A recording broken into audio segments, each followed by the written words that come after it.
क्या है आध्यात्म? दर्शन, चिंतन धारा, विद्या या संस्कृति की परंपरागत विरासत। आध्यात्म दर्शन यानी जीवन का शाश्वत सत्य। मानव जीवन से जुड़े शाश्वत सत्यों को जानिए और समझिए उपासक डॉक्टर सोहन राज तातेड़ से हमारे खास कार्यक्रम आत्मविज्ञान में। आत्मविज्ञान यानी सही दृष्टि, सही सोच। भाइयों और बहनों, मातृशक्ति को नमन।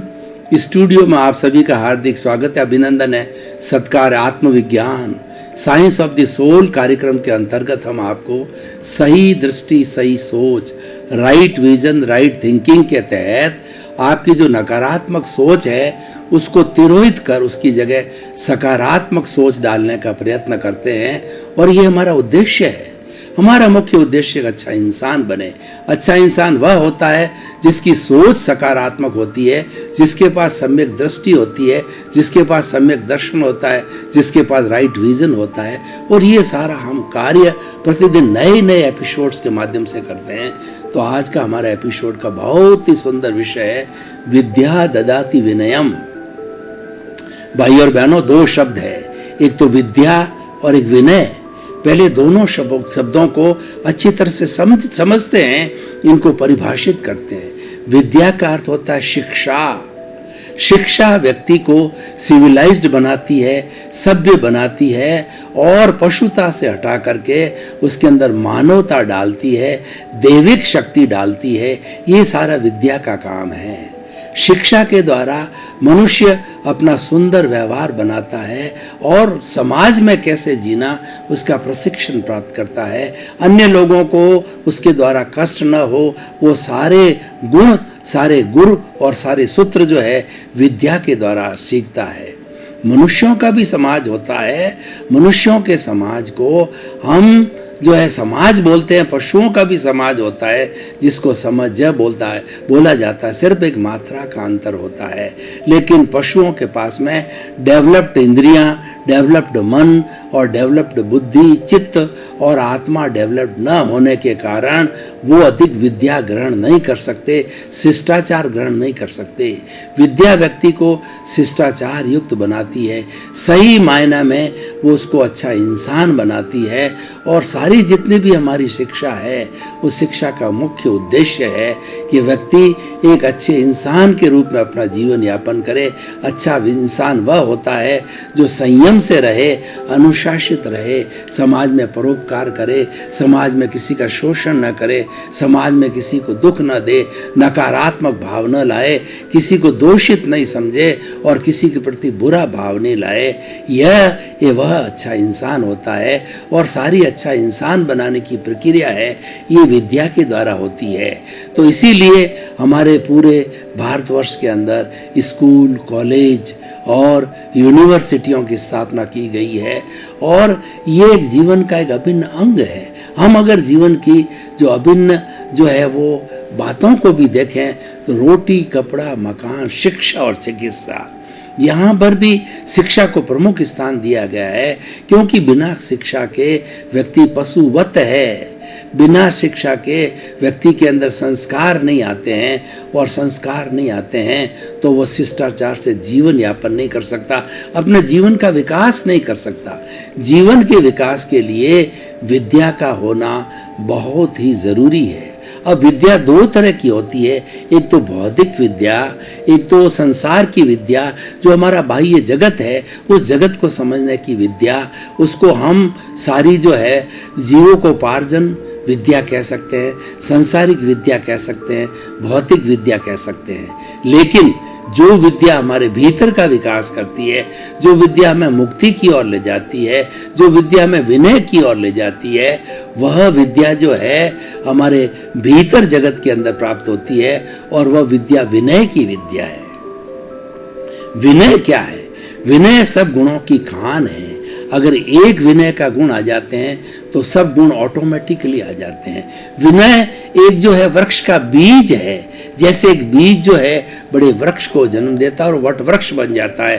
कई टहनियाँ होती है, कई पत्ते होते हैं, उस पर फूल लगते हैं, फल आते हैं। बीज बहुत छोटा होता है लेकिन वृक्ष जब बड़ा होता है तो वट वृक्ष का रूप ले लेता है। विनय एक बीज है। अगर इस बीजारोपण अगर व्यक्ति अपने जीवन के अंदर करे और उसको अच्छा जलवायु, खाद, यानी उसको जो अच्छा संस्कार, अच्छा एनवायरनमेंट मिले, तो वो विनय को डेवलप करके और बहुत ही सुंदर इंसान बन सकता है। देखिए 3 तरह का ये जो हमारा मानव मस्तिष्क है, इसमें 3 तरह की लेयर होती है। एक तो लेयर होती है हमारी एनिमल लेयर, और दूसरी लेयर आती है हमारी ह्यूमन लेयर, और तीसरी लेयर होती है हमारी सेलेशियल लेयर। जो हमारी एनिमल लेयर है, उस लेयर पर काम करने वाला व्यक्ति स्वार्थी होता है, और वह eat drink and B Mary, खाओ पियो मैं मौज करो, 5 इंद्रियों का सुख, मैं, मेरा घर, मेरा परिवार, मेरी धन, मेरा दौलत, मेरी पद प्रतिष्ठा, मैं और मेरा तक ही सीमित रहता है। वो स्वार्थ के जगत में होता है, वो स्वार्थ की चेतना भी कही जाती है। और दूसरा जो है ह्यूमन माइंड या ह्यूमन ब्रेन या ह्यूमन लेयर होती है, वह व्यक्ति परार्थ की चेतना होती है। वह व्यक्ति जी और जीने के सिद्धांत के ऊपर कार्य करता है। वो स्वयं भी अच्छा जीवन जीता है और दूसरों को अच्छा जीवन जीने की प्रेरणा देता है, शिष्टाचार के जाता है, मानवीय मूल्यों की प्रतिष्ठा करता है, और उससे जो एक अच्छे समाज का निर्माण होता है, अच्छे देश का निर्माण होता है, और अच्छे विश्व का निर्माण होता है। तो ह्यूमन ब्रेन का, ह्यूमन लेयर का होना बहुत ही आवश्यक है। इसके ऊपर तीसरी लेयर होती है, वह होती है हमारी परमार्थ की लेयर कहलाती है, परमात्मा की लेयर कहलाती है, और उसको सेलेशियल लेयर कहा जाता है। कि व्यक्ति जो है वो दूसरे के सुख के अंदर भागीदार बनता है, दूसरे के दुख को अपना दुख समझता है, सर्व कल्याण की बात करता है, जगत कल्याण की बात करता है, और सारा जीवन परमार्थ में लगा देता है, लोगों की सेवा में लगा देता है। जैसे सन्यासी, अच्छे दर्जे के सन्यासी होते हैं, वो परमार्थ का जीवन जीते हैं। वो बचपन से ही जो है वो वीतरागी होते हैं, बचपन से ही जो है संन्यास प्रकृति के होते हैं, और समय आने पर अपने गुरु के पास में वो संन्यास ले लेते हैं और एक साधु का जीवन यापन करते हैं। साधु को अपने लिए कुछ नहीं करना होता है, वो तो जगत कल्याण के लिए करता है, और वो ज्ञान अर्जित करता है और लोगों को ज्ञान बांटता है। जब सच्चा ज्ञान व्यक्ति को मिलता है तो अज्ञान दूर हो जाता है। सबसे बड़ा दुख का कारण अज्ञान होता है, और अज्ञान के कारण ही व्यक्ति भ्रमित होता है, व्यक्ति अपने आप को कर्ता समझता है, और सब बुराइयों की जड़ है अज्ञान। इस अज्ञान को समाप्त कर दिया जाता है तो व्यक्ति जो है बहुत ही अच्छा जीवन, एक मानवीय जीवन जी सकता है। तो विद्या ददाति विनयम, यानी जो शिक्षा है वह हमें विनय देती है, और विनय हमारा अज्ञान दूर करती है, शिक्षा हमारा अज्ञान दूर करती है। दोनों मिलकर के हमारे अज्ञान को दूर करने के अंदर वो सहायक होती है। अज्ञान को जो है एक तिमिर की तरह माना गया है, एक अंधकार की तरह माना गया है।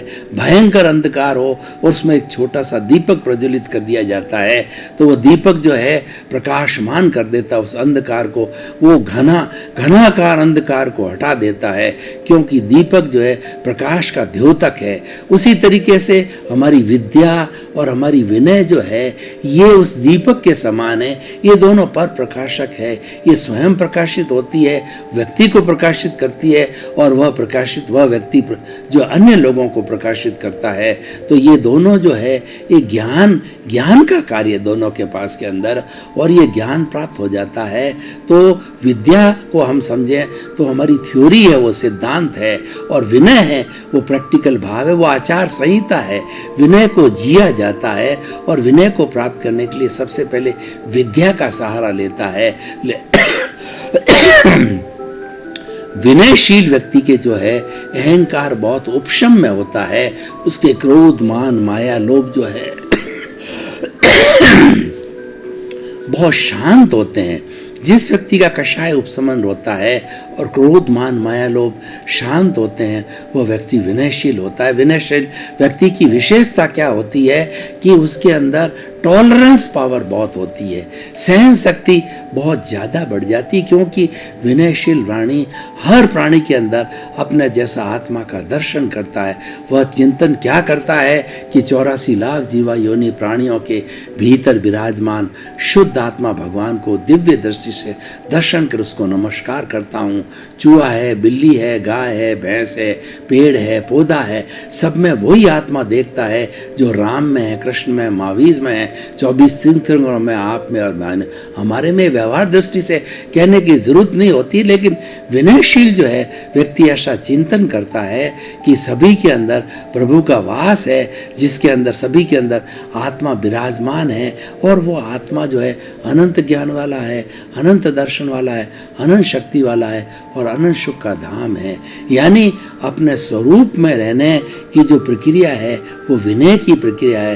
विनय जो है अपने स्वभाव में अवस्थिति की ओर ले जाता है, और उससे उस स्वभाव में रमण करने से जो है हमारे में सारे मानवीय गुण अपने आप आ जाते हैं। तो भाइयों और बहनों, विद्या के द्वारा विनय मिलती है, और विनय के द्वारा हम अच्छे इंसान बनते हैं, अच्छे समाज की रचना करते हैं, अच्छे देश की रचना करते हैं, अच्छे विश्व की रचना करते हैं। जो वसुधैव कुटुंबकम की अवधारणा हमारे भारत में ऋषि मुनियों ने जो स्थापित की, उसके पीछे सबसे बड़ी भावना विनय की भावना, वो विनय के आधार पर ही पॉसिबल है।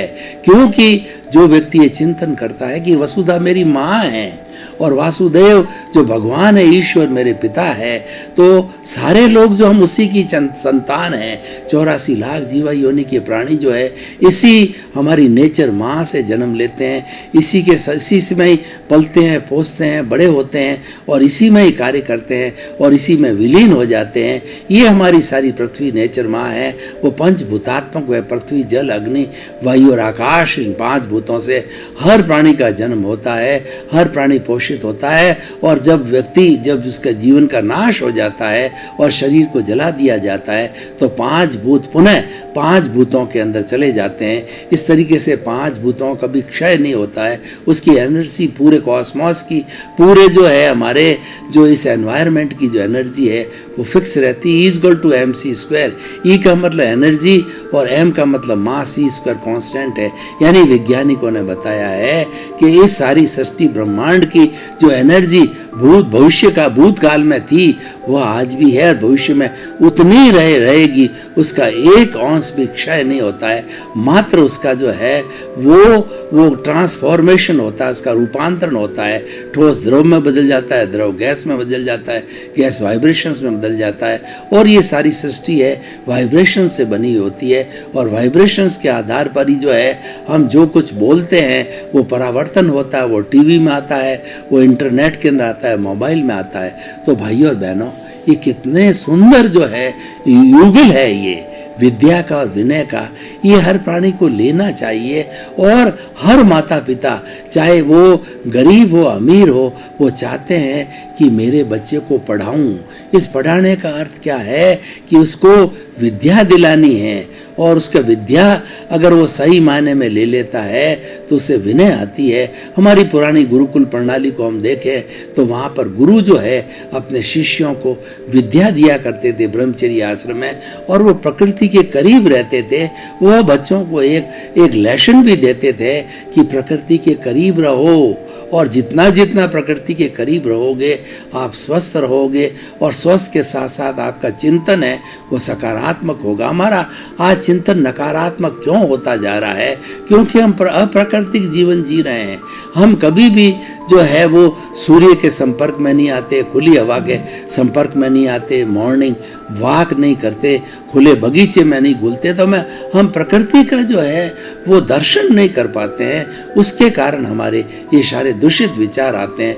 जो व्यक्ति प्रकृति का दर्शन करता है उसके विचार सकारात्मक होते हैं, और वो प्रकृति का दर्शन करने से स्वयं का दर्शन करता है, और चराचर जगत के अंदर जितने भी लोग हैं उन सब प्राणियों का दर्शन करता है। सब में समरसता लाता है, सब में संभाव देखता है, और सब में अपने ही जैसा होने का दर्शन करता है। तो ये सारा गुरुकुल प्रणाली में होता था। वह मात्र शिक्षा नहीं दी जाती थी, व्यक्ति को अपना कषाय उपशमन जो है क्रोध, मान, माया, लोभ को शांत करके अहंकार को नाश करने की जो है प्रैक्टिकल शिक्षा दी जाती थी, ताकि वह विद्यार्थी दूसरा आश्रम जो ब्रह्मचर्य आश्रम के बाद जो आता है गृहस्थ आश्रम, उसमें प्रवेश करे तो वो एक अच्छे जो है परिवार का निर्माण करे और अच्छे समाज का निर्माण करे, और वह एक नैतिक शिष्टाचार व्यक्ति के रूप में जीवन यापन करके और ये सिद्ध कर दे कि उसको जो शिक्षा प्राप्त हुई है वो मूल्यों की शिक्षा है, उसमें भावनात्मक विकास है, उसमें कषाय उपशमन है और उसमें अहंकार विलय की भावना है। तो भाइयों और बहनों, हम अगर निष्कर्ष की बात करें और इस एपिसोड को जो है वर्तमान परिप्रेक्ष्य में देखें तो आज विद्या का जो रूप है वह दूषित रूप है। आज एक रटने की विद्या है, तोता रटंत विद्या है। हमारी बहुत सी जो है भौतिक विद्या का डेवलपमेंट हो चुका है और बहुत सी विद्याएं आज आ चुकी है, क्योंकि विज्ञान ने बहुत तरक्की की है, गूगल ने बहुत तरक्की की है, उसमें से भी बहुत सी विद्याएं हमको प्राप्त होती है, लेकिन वो विद्या हमारे गले तक नहीं उतर रही है, वो विद्या कारगर नहीं होती है। विद्या वह होनी चाहिए जो कि विनय दे, तो आज की विद्या विनय नहीं दे रही है। आज की विद्या जो है विद्वान तो बना रही है लेकिन विद्यार्थियों को अहंकारी बना रही है। और पुरानी जो विद्या थी, हमारी गुरुकुल आश्रम की विद्या थी, वह व्यक्ति को पंडित बनाती थी। पंडित वह होता है जो प्रज्ञा के स्तर पर काम करता है, वो भीतर के जगत में भी गोते लगाता है, वो प्रज्ञा चक्षु होता है। और गीता की भाषा में बात करें तो स्थित प्रज्ञ होता है, उसकी टॉलरेंस पावर बहुत हाई होती है, उसमें त्याग की भावना होती है, वो परार्थ का जीवन जीता है और वो हमेशा चिंतन करता है कि मेरे भीतर विराजमान हे शुद्ध आत्मा भगवान, मुझे ऐसी शक्ति दो, जागृति दो कि मैं किसी भी प्राणी के प्रति जो है बुरा व्यवहार ना करूं और किसी प्राणी को मेरे द्वारा दुख ना हो, कष्ट ना हो, ऐसी जागृति दो, शक्ति दो। हर वक्त जो है वो अपने भीतर विराजमान भगवान से जागृति मांगता है, वो अवेयर रहता है, उसकी चेतना जागृत होती है कि मेरे द्वारा किसी को कष्ट नहीं होना चाहिए, मेरे द्वारा किसी को दुख नहीं होना चाहिए। तो ये जो है सारा जो कमाल है ये विद्या का है। विद्या अच्छी दी जानी चाहिए, अच्छी विद्या से विनय का पोषण होता है और विनय का पाठ बच्चे को अपने घर से भी मिलता है। ऐसा कहा जाता है बच्चे की प्रथम पाठशाला जो माँ होती है, अगर माँ विनयशील है, विनयवान है, संस्कारी है, अच्छे कुल से है, पढ़ी लिखी है और वह जो है विनय के प्रयोग करती है, तो वह भी अपने बच्चे को अच्छा संस्कार देगी कि कभी झूठ नहीं बोलना चाहिए, बड़ों का आदर करना चाहिए, अहंकार की भाषा नहीं बोलनी चाहिए, भाषा किसी को टॉन्टिंग वे में नहीं बोलनी चाहिए, किसी को कष्ट हो और मन से किसी का बुरा चिंतन नहीं करना चाहिए, क्योंकि बुरा चिंतन भी एक प्रकार की हिंसा है, वो दिखाई नहीं देता है, वो भाव हिंसा है। व्यक्ति भीतर जितने जितने नकारात्मक भाव पैदा करता है वो सारी भाव हिंसा है और उस भाव हिंसा से हमारे नए कॉजेस पड़ते हैं, कॉजेस से कॉजल बॉडी बनती है और हम जो अगले जन्म में जो जन्म लेते हैं उनके भावों के अनुरूप ही हमारा पूरा जीवन बनता है और उस भावों के द्वारा जो है हमारे जैसे जैसे भाव किए हुए होते हैं वैसे वैसे भाव जो है हमारे अगले जन्म के लिए जो बीज डालते हैं, बीजारोपण करते हैं और वही हमारे द्रव्य कर्म होते हैं और उसी के अनुरूप हमें पूरा जीवन मिलता है और हमारी स्वतंत्रता समाप्त हो जाती है। जैसे कॉजेज पूर्व जन्म में डाल के आते हैं वैसे ही इस नए जन्म में नए शरीर के साथ में नए जो है हमें द्रव्य कर्म मिलते हैं और उसी के अनुसार पूरा हमारा जीवन चलता है, हमें कोई तरह की स्वतंत्रता नहीं आती है और ये सारा शरीर है वो हमारी कुदरत के कानून के अंतर्गत चला जाता है। उसका संचालन जो व्यवस्थित शक्ति करती है उसको जो है वो साइंटिफिक सर्कमस्टेंशियल एविडेंस चलाती है, वो बिल्कुल स्वतंत्र है और वह वैसा स्वतंत्रता का जीवन जीता है। तो ये सारा कैसे होता है? ये कॉजेज के लिए होता है, इसीलिए हमारे कॉजेज ना पड़े, हमारे कर्म बीज ना पड़े, तो इस भाव में हम अच्छी शिक्षा लेकर के और विनयशील बने। विनयशील व्यक्ति कहीं पर भी जाएगा वो एक सुंदर वातावरण बनाएगा और पूरे जगत को अपना मित्र बना सकता है, क्योंकि ये हमारी वाणी है, वह भी विद्या से जुड़ी हुई है। वाणी का कैसे उपयोग करना चाहिए ये विद्या के द्वारा, शिक्षा के द्वारा बताया जाता है। अगर वाणी का हम दुरुपयोग करते हैं तो हम किसी को शत्रु बना देते हैं और वाणी का अगर सदुपयोग करते हैं तो हम इस संसार में सबको मित्र बना देते हैं। और कहा भी गया है कि ऐसी वाणी बोलिए और मन का आपा खोए, औरन को शीतल करे और आपो शीतल होए। हमेशा वाणी ऐसी बोलनी चाहिए, मीठी बोलनी चाहिए, सीमित बोलनी चाहिए, हितकारी बोलनी चाहिए, सत्य बोलनी चाहिए और वो किसी का नुकसान ना करे ऐसी वाणी बोलनी चाहिए।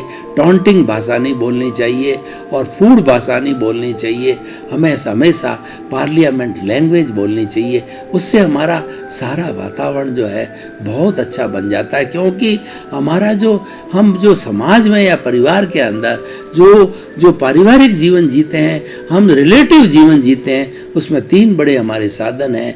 वो कौन कौन से? मन है, वचन है और शरीर है। मन के द्वारा हम चिंतन करते हैं, सारा सोच बनाते हैं और सारे विचार करते हैं और उन विचारों की अभिव्यक्ति होती है वो हमारे जो है वाणी के द्वारा होती है, वचन के द्वारा होती है और काया के द्वारा हम उसकी मन और वचन की जो परिणति है वो हम काया के द्वारा करते हैं। यानी जितना जितना हमारा चिंतन किया हुआ है और जो वाणी बोलते हैं उसको साकार रूप देने के लिए शरीर की आवश्यकता होती है और शरीर के द्वारा ही सब कुछ कार्य किया जाता है, परिश्रम किया जाता है, उद्यम किया जाता है, पुरुषार्थ किया जाता है। अगर शरीर न हो तो हम कुछ भी नहीं कर पाएंगे। इसलिए भाई और बहनों, एक ये सुंदर एपिसोड है, उस एपिसोड को जो है हमें खूब अच्छी तरह से समझना चाहिए और हमारा शिक्षा जगत से जुड़ा हुआ प्ले ग्रुप से लगा करके, उसके बाद में प्राइमरी है, उसके बाद में मिडिल है, उसके बाद के हायर सेकेंडरी है और फिर हमारी कॉलेज एजुकेशन है, उसके बाद यूनिवर्सिटी एजुकेशन है। हर जगह पर जो है विद्या दी जानी चाहिए और विनय की भावना पैदा की जानी चाहिए। वह विनय की भावना पैदा करने के लिए हमने भावनात्मक विकास करना पड़ेगा विद्यार्थी को। जो आज मिसिंग पार्ट हमारी विद्या में आ गया है वो भावनात्मक विकास अवरुद्ध हो गया है। हम केवल जो है मन के स्तर पर और बुद्धि के स्तर पर ही शिक्षा प्राप्त करते हैं, भावनात्मक विकास को टच नहीं करते हैं, जिसको कि हम इमोशनल क्वोशेंट कहते हैं। तो उसको सीखना बहुत ही ज़रूरी है, क्योंकि आज पढ़े लिखे लोग जो है वो सारा अनैतिक कार्य करते हैं, क्योंकि उनका भावनात्मक विकास की हमने ट्रेनिंग नहीं दी, उनका भावनात्मक विकास किया नहीं।